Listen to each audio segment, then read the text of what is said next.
Hi friends, welcome to our channel Competitive Exams. ఈ video పర్టికులర్గా AP police constable 2022 నోటిఫికేషన్కి apply చేసి prelims qualify అయ్యి ఈవెంట్స్ కోసం ఎదురు చూస్తున్నటువంటి 95,000 మంది ఎవరైతే ఉన్నారో 95,208 మంది గురించి నేను పర్టికులర్గా మాట్లాడదామని చేసిన వీడియో ఇది. ఎవరైతే ఈ 95,208 మందిలో ఉన్నారో వాళ్ళు కంపల్సరీ చూడండి ఈ వీడియోని, పూర్తిగా చూడండి. నేను మీకు కొన్ని సజెషన్స్ ఇవ్వాలనుకుంటున్నాను. ఏంటి ఆ సజెషన్స్ అంటే, నేను డైలీ టెలిగ్రామ్ గ్రూప్లో కొన్ని చూస్తున్నాను, వాటితో పాటు యూట్యూబ్లో కొన్ని ఛానల్స్ కింద మీరు పెట్టే కామెంట్స్ చదువుతున్నాను. అన్న 2 years అయిపోయింది, నోటిఫికేషన్ క్యాన్సిల్ చేస్తారా, హైకోర్టులో పోస్టులు పెంచుతుందా, పోస్టులను తగ్గించడానికి ఛాన్స్ ఉందా, లేకపోతే ప్రిలిమ్స్ క్వాలిఫై కానోళ్ళు కూడా క్వాలిఫై అవుతారా, ఇలా రకరకాల అన్న నేను ప్రిపేర్ అవడానికి చాలా మనీ పరంగా కష్టంగా ఉంది, ఇలాంటి క్వశ్చన్లన్నీ నేను చూస్తున్నాను. ఇప్పుడు వీటికి ఆన్సర్ చేయడానికి ఎవరికి అంత నాలెడ్జ్ ఉండదు నాన్న. మీరు ఎవరిని ఎన్ని క్వశ్చన్లు అడిగినా కూడా ఇది అఫీషియల్ గా ఏపీఎస్ఎల్ఆర్బి వాళ్ళు ప్రెస్ మీట్ అన్నా ఇవ్వాలి, లేదా కోర్టులో కేసు అఫీషియల్ గా ఏదన్నా జరిగితే తప్పితే మీరు అడిగే క్వశ్చన్లకి దేనికి ఎవరో ఆన్సర్ ఇవ్వలేరు. మన చేతుల్లో లేని దానికోసం మనం టైం వేస్ట్ చేసుకునే బదులు మనం ఏం చేయాలి అని ఆలోచిస్తూ ముందుకు వెళ్ళడమే ఒక ఆస్పిరెంట్ గా మన చేతుల్లో ఉన్నది.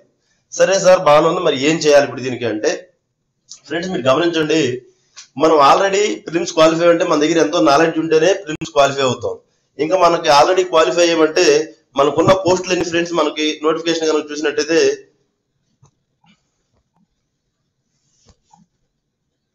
ఓవరాల్ గా పోస్టులు మనకి 6,100 పోస్టులు ఉన్నాయి.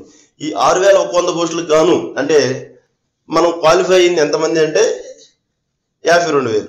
ఈ 52,000తో డివైడ్ పే చేస్తే మనకి 15%, అంటే ఒక్కొక్క పోస్ట్ కి 15 రేషియోలో ఉన్నారు. అంటే ప్రతి 15 మందిలో ఒక జాబ్ వస్తుంది. అంటే ఫ్రెండ్స్ మీరు గమనించండి, ఎక్కడ చూసినా ఏ పోస్ట్ కైనా 1:100, 1:1000 ఉంటాయి. అట్లాంటిది ఇక్కడ మీరు 1:15 లోకి వచ్చారు అంటే మీరు ఆల్రెడీ సగం విన్ అయిపోయినట్లే అని నేను చెప్తున్నాను. కానీ ఎప్పుడు విన్ అవుతారు అంటే, ఈ టైంని వేస్ట్ చేయకుండా డైలీ మీరు రన్నింగ్ ప్రాక్టీస్ చేయండి. డైలీ అది హెల్త్ పరంగాను మంచిదే, రిమైనింగ్ ఏదైనా వేరే ఎగ్జామ్స్ రాయడానికి ఉపయోగపడుతుంది. మీరు డైలీ అలిసిపోయేంత రన్నింగ్ చేయకపోయినా హెల్త్ పరంగా ఉపయోగపడే విధంగా డైలీ ఒక ½ an hour లేదా ఒక 1 hour బేసిక్ ఎక్సర్సైజ్ చేస్తూ వార్మప్ చేస్తూ డైలీ ప్రాక్టీస్ చేయండి. అది కనుక మీ స్కోర్ ఫెచ్చింగ్ అవడానికి, ఒకవేళ మీకు సబ్జెక్ట్ అర్థమెటిక్ రీజనింగ్ లో కొద్దిగా డల్గా ఉన్నారు అనుకుంటే ఈవెంట్స్ లో మీ స్కోర్ ఫెచ్ చేయడానికి బాగా ఉపయోగపడుతుంది. వార్మప్ అంటే డైలీ స్లో రన్నింగ్, జాగింగ్ లాగా కనుక లాంగ్ రన్ చేస్తే మీ బ్రీతింగ్ అనేది పెరిగి లాంగ్ రన్ ఎక్కువగా స్పీడ్ గా చేయగలగడానికి మీకు ఉపయోగపడుతుంది. కాబట్టి రన్నింగ్ ని నెగ్లెక్ట్ చేయొద్దు. అంటే నోటిఫికేషన్ లేదు కదా అని. సార్ మీరు చెప్పడానికి అన్ని బాగానే ఉన్నాయి, మేము ఎలా ప్రిపేర్ అవ్వాలి, మనీ పరంగా బాధలు ఉన్నాయి. నానా గుర్తుపెట్టుకోండి, నేను ప్రజెంట్ గుంటూరులో ఉన్నాను. గుంటూరులో నేను నోటిఫికేషన్ చూస్తున్నాను, పేపర్ చదువుతూ ఉంటే డైలీ మాకు ఆ కోచింగ్ సెంటర్ లో వార్డెన్ కావాలి, ఈ కోచింగ్ సెంటర్ లో ఒక బాయ్ కావాలి, ఈ కోచింగ్ సెంటర్ లో కావాలని వస్తున్నాయి. మీరు ఇలాంటి కోచింగ్ సెంటర్లు వెతుక్కోండి. మీరు ఎక్కడన్నా ఉండండి, గుంటూరు ఉండని, విజయవాడ ఉండని, లేదా ఇంకో చోట ఎక్కడన్నా ఉన్నాయి, కోచింగ్ సెంటర్లో వెతుక్కోండి. ఆ కోచింగ్ సెంటర్లో చేరడం వల్ల మీకు ఏమవుతుందంటే చదువుకోవడానికి సమయం దొరుకుతుంది. ఆ సమయంలో మీరు కోచింగ్ సెంటర్ లో వర్క్ చేస్తూ అట్లీస్ట్ ఒక 15,000 సంపాదిస్తారు. దాంట్లో మీరు ఇంటికి మనీ పంపించి మీరు చదువుకోవచ్చు. డైలీ అక్కడ మెటీరియల్ అవైలబుల్ ఉంటుంది, అప్డేట్ గా ఉంటారు. ఓకేనా ఫ్రెండ్స్, ఇది నేను ఇవ్వాలన్న సజెషన్. దీనితో పాటు నేను చెప్పదలుచుకుంది ఏంటంటే, ఇంకోటి మీరు కనుక గమనిస్తే మనకి రైల్వే ఒక ప్రెస్ క్యాలెండర్ రిలీజ్ చేశారు ఈ ఇయర్. మీరు రైల్వే క్యాలెండర్ కనుక చూసినట్టయితే మనకి జనవరిలో ఏఎల్పి పోస్టులని, ఏప్రిల్ జూన్ లో టెక్నీషియన్ పోస్టులని, జూలైలో మనకి జూనియర్ ఇంజనీరు, పారామెడికల్, ఎన్టీపీసీ, ఇవి ఎన్టీపీసీ ఇస్తాను అని చెప్పి మన క్యాలెండర్ రిలీజ్ చేశారు. నేను స్టార్టింగ్ లో ఇంతవరకు మన క్యాలెండర్ లో రైల్వేలో లేవు కాబట్టి నమ్మకంగా లేదు. బట్ కానీ ఇంత అఫీషియల్ గా ఎందుకు చెప్తున్నానంటే, జనవరిలో ఇస్తానన్న ఏఎల్పి నోటిఫికేషన్ చేయడం జరిగింది, టెక్నీషియన్ ఇవ్వడం జరిగింది, వీటితో పాటు ఆర్పిఎఫ్ కూడా ఇవ్వడం జరిగింది. అంటే మనకి ఎన్టీపీసీ ఈ మంత్ లో కానీ నెక్స్ట్ మంత్ లో కానీ కంపల్సరీ వస్తుంది. ఆల్రెడీ ఇన్ని పోస్టులు ఉన్నాయని చెప్పి ఒక ప్రెస్ నోట్ వచ్చింది, అది అఫీషియల్ గా తెలియదు. కానీ అఫీషియల్ గా కనుక నోటిఫికేషన్ వస్తే నేను మీకు ఇంటిమేషన్ చేస్తాను. అంటే వాళ్ళ జేఈ నోటిఫికేషన్ వచ్చింది, ఆ విధంగా కనుక నోటిఫికేషన్ వస్తే నేను కంపల్సరీ ఇంటిమేషన్ చేస్తాను. ఈ ఎన్టీపీసీ సిలబస్ నానా యాజ్ టీజ్ మన కానిస్టేబుల్ సిలబస్ లాగే ఉంటది. మీరు కనుక నిజంగా 2022 నోటిఫికేషన్ వచ్చినప్పటి నుంచి కనుక కానిస్టేబుల్ కనుక ప్రిపేర్ అయినట్లయితే ఈ ఎన్టీపీసీ సిలబస్ కూడా యాజ్ టీజ్ అలాగే ఉంటుంది. ఎలా ఉంటుంది అంటే, అర్థమెటిక్ 30 మార్క్స్, రీజనింగ్ ఒక 25 మార్క్స్, ఇట్లా చూసుకుంటే ఒక ఎక్కువ పర్సెంటేజ్ సైన్స్ ఉంటుంది, సైన్స్ బ్యాక్గ్రౌండ్ ఉంటుంది. ఆ సైన్స్ అంటే మనం ఆల్రెడీ కానిస్టేబుల్ సైన్స్ కూడా చదువుతాము. అంటే ఇప్పుడు ఇంకోసారి మీరు చేయాల్సింది ఏంటంటే, అర్థమెటిక్ రీజనింగ్ ప్రాక్టీస్ చేస్తూ సైన్స్ మీద ఎక్కువ ఫోకస్ చేయాలి. అంటే ఇప్పుడు మనం ఏం చేస్తామంటే హిస్టరీ, పాలిటీ, ఎకానమీ వీటి మీద ఎక్కువ ఫోకస్ చేసేవాళ్ళం కదా కానిస్టేబుల్ కి, ఇంగ్లీష్ కూడా కలిపి. ఇప్పుడు మీరు ఆ ఇంగ్లీషు, హిస్టరీ, పాలిటీ అవన్నీ బేసిక్ గా చదువుకుంటూ డైలీ కరెంట్ అఫైర్స్ తో పాటు సైన్స్ ని కనుక ప్రిపేర్ అయినట్టయితే మీకు ఎన్టీపీసీ చాలా ఈజీ అవుతుంది నాన్న.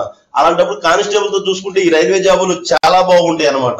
అంటే ఇప్పుడు చూడండి, మీకు తెలియకుండా మీకు జరిగింది ఏంటంటే, మీరు ఆ కానిస్టేబుల్ ప్రిపేర్ అవుతూ ఎవరైతే ఉన్నారో అప్పటి నుంచి 2 years నుంచి వాళ్ళకి తెలియకుండానే జరిగిన ఒక మంచిది ఈ ఎన్టీపీసీకి మీరు చాలా ఈజీగా క్వాలిఫై అయిపోతారు నాన్న.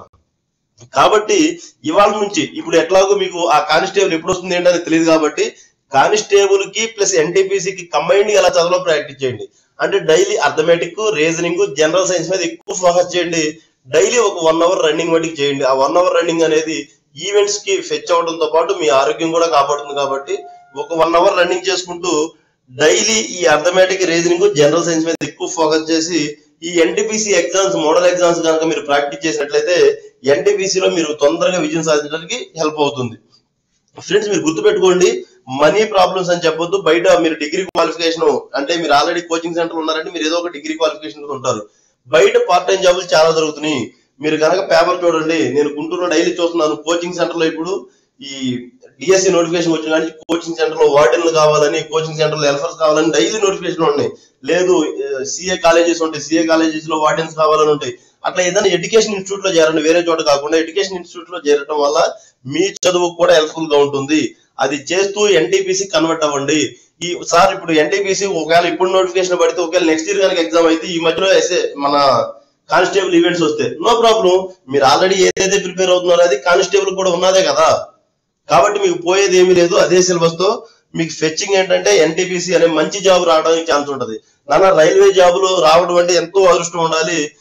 కంపేర్ టు గవర్నమెంట్ జాబులు అన్నింటిలో కూడా రైల్వే జాబులు ఇంకా స్పెషల్ గా ఉంటాయి. ఏంటి ఆ స్పెషల్స్ ఏంటి అనేది కూడా మీకు స్పెషల్ గా వీడియో చేస్తాను నాన్న. కానిస్టేబుల్ ప్రిపేర్ అయ్యేవాళ్ళు నిరాశ చెందకుండా ఇది లక్కుగా ఫీల్ అవ్వండి, బాగా ప్రిపేర్ అవ్వండి. ఇది నేను చెప్పాలనుకున్నది. అంతేగాని టెలిగ్రామ్ గ్రూపుల్లో లేదా యూట్యూబ్ కింద కామెంట్లు పెడుతూ మీ సమయాన్ని వృధా చేసుకోవద్దు. ఎవరికి కూడా ఎటువంటి విషయాలు తెలియదు. అఫీషియల్ గా ఏపీఎస్ఎల్ఆర్బీ నుంచి మాత్రమే నోటిఫికేషన్ రావాలి మనకి, ఎప్పుడు ఈవెంట్స్ ఉంటాయని. అప్పుడు దాకా ఎవరూ చెప్పలేరు. ఓకేనా ఫ్రెండ్స్, మీకు అర్థమైంది అనుకుంటున్నాను. మీకు ఎటువంటి ప్రిపరేషన్ డౌట్స్ ఉన్నా కానీ మన YouTube channel, Telegram channel link ఈ కింద డిస్క్రిప్షన్ లో ఉంటుంది, దాంట్లో కామెంట్ చేయండి, నేను మీకు ఆన్సర్ ఇస్తాను. డౌట్స్ అంటే ప్రిపరేషన్ డౌట్స్ అడగండి, అంటే అథమెటిక్ కానీ రీజనింగ్ కానీ అవి కానీ అడగండి. అంతేగాని నోటిఫికేషన్ ఎప్పుడు వస్తుంది, అవి ఎప్పుడు వస్తుంది అంటే అది వచ్చేంత వరకు కూడా ఎవరో చెప్పలేరు. ఎవరన్నా చెప్తున్నారు అంటే అది మీ టైం పాస్ కి, మీ టైం వేస్ట్ చేయడానికి మాత్రమే. అలాంటివి బిలీవ్ చేయకండి. మీరు టైం వేస్ట్ చేయకోకుండా బాగా చదవండి, రన్నింగ్ ప్రాక్టీస్ చేయండి, అది మాత్రమే చూడండి. Thank you friends.